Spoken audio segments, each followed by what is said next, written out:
Hello, my friend, and welcome back. I am the Ashen Storyteller, and today we'll be taking a walk to your favorite little bookshop. So settle in. Take a few long, deep breaths, and we shall begin. You take the first step out of your front door, the late afternoon light painting the autumn sky in sepia tones, the cool breeze ruffling your hair. You strike out down the road to your favorite bookstore, passing the trees on the boulevard with their painter's palette of leaves. You pass small shops, restaurants, and a bakery on the way. You breathe deep, the warm spices redolent in the air. You linger here a moment, debating whether to stop in for a treat. But the call of the books is too strong. Maybe on the way back. A few moments later, you arrive at the bookshop in question, the Wizard's Portal. It's open despite the hour, for the evening bibliophiles like yourself to get their fill. You enter, and a soft bell above the door dings in greeting. The smell of old books, leather, and lavender hits your nose, and you breathe it in. The shop itself is larger on the inside than you would have thought from the street. Tall shelves lining the walls, an upper floor with squashy armchairs, beanbags, and an enchanting rocking chair for the avid reader to enjoy the atmosphere. At the counter is the purveyor of the shop, an elderly man with a long white beard, a tall walking staff kept by the register to emphasize the shop's namesake. You approach the counter, being the only customer in at the moment, and he gives you a warm greeting, knowing your face. Anything new, you ask? He thinks a moment, and then retrieves from behind the counter a thick, leather-bound book he'd been saving just for you. It's an old collector's edition of the Fellowship of the Ring. He encourages you to go and sit, and give it a leaf through. He's got some things to take care of in the back room, but if you need anything, just ring the bell on his desk. He gives you a wink, suggesting the rocking chair, and slowly wanders back into the back room, a small smile toying at the edge of his lips. You take him up on his offer, and go sit in the rocker, and begin to run your fingers over the leather cover, letters and symbols embossed in gold. You open it up and feel the texture of the thick paper between your fingers. You leaf to the first chapter, rocking gently back and forth, a long-expected party. You begin to read, but the cool breeze on your neck from the open window keeps you unfocused, and you close your eyes, savoring the sensation. When you open them again, you could swear the light of the room has taken on a different quality. You look up at what you expect to be the low ceiling of the upper floor of the bookshop, but instead are staring at a blue, late afternoon sky. Big, billowy clouds drifting in the breeze.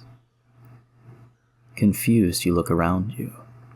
You appear to be on a grass and clover-covered hilltop. You run your fingers through the grass, its cool blades tickling your hand. You stand and feel the green on your feet. Confused again, because you were definitely wearing shoes, you look down at your two rather large, rather hairy, bare feet. You wiggle your toes just to be sure, and yep, those are your feet. You look around you, and off to your right you see one of the largest trees you've ever seen before. At its base are groups of small people, erecting tents and pavilions and carrying tables, chairs, building stages. You look off to your right from the tree and see a path that seems to lead down from the hill. You make your way down the path and see colorful round doors in the sides of the hill. You pass a few without incident, but then alight on one whose front garden is immaculately well tended. Chrysanthemums, dahlias, and peonies bring bursts of pinks, purples, and yellows to the greens of the landscape. You bend down and breathe deep the heady perfume when you catch a whiff of tobacco. You look up and see an old hobbit with his feet up on a stool, smoking a pipe and watching you go over his garden. You compliment the old-timer on his wonderful work. He thanks you in a gruff sort of way, but gives all the credit to his son Samwise. You ask him about the commotion on the green, and he crooks an eyebrow at you, and tells you it's for old Mr. Bilbo's 111th birthday, of course. Of course, you respond, and thank him for his kindness. You breathe in the scent of the flowers one last time before setting off. Around the bend you find a cart and horse parked in front of a green door with a golden doorknob. You make to approach, but the sign on the gate discourages you, reading no admittance except on party business. You hear soft talking coming from the kitchen, and glancing in the back of the wagon at its contents, you begin to piece together who might own the voices coming from the window. You smile, not sure how you came here, but are sure you now know where you are. You make your way down the road and onto the green, to see if maybe the hobbits working on the pavilion might need some help, when one of them blows a whistle, and they head off towards the water. You jog after the group, and once you've caught them up, ask everyone where they're headed. The Green Dragon, they say. The day's work is done. Come along, friend. An empty stomach is never a hobbit's friend, and don't you forget it. You make your way around the water, and early evening begins to settle in. The fireflies begin to light up the green in the path on which you walk. Reflecting from the water to your right, your jovial companions exchanging gossip and wondering what the following day may bring. You approach the inn, the wooden sign swaying in the breeze, Emerald Serpent catching the torchlight from the lamps hanging by the doorway, the sounds of merriment coming through the windows. You enter and are met with the rich smells of roasting meats, baking spices, and warm tobacco. You take a seat with your new friends, and the barmaid introduces herself as Rosie, and she comes by to bring drinks for the table, and you raise a toast to old Bilbo. You look around, and it feels like half of Hobbiton has come to the Green Dragon tonight. As you take your first sip, there's a bit of a commotion off to your right, as a small band begins to play, and two young hobbits jump up on the table and begin to sing and dance, the barroom erupting in clapping, and begin to sing along. After a hearty meal, you beg the pardon of your new friends, but need to get some fresh air. They slap you on the back and wish you a good night, and a hope of seeing you in the morning. You step out and breathe deep, cool night air, and begin to head back in the direction of the hill. The moon is full and lights your way, along with the last of the day's fireflies. You approach Bag End again, for you recognize it as such, and glanced up to see two figures atop the hill.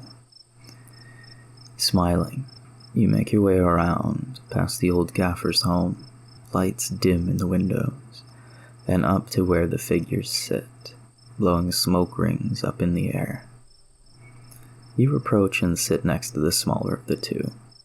He looks your way and smiles, offering to light up your own pipe. You thank him warmly, and breathe deep the long bottom leaf you found in the pipe in your pocket, giving a deep relaxation to your muscles. You glance up at the larger figure and could swear that just for an instant, the bookshop keeper is here. But it must be a trick of the light.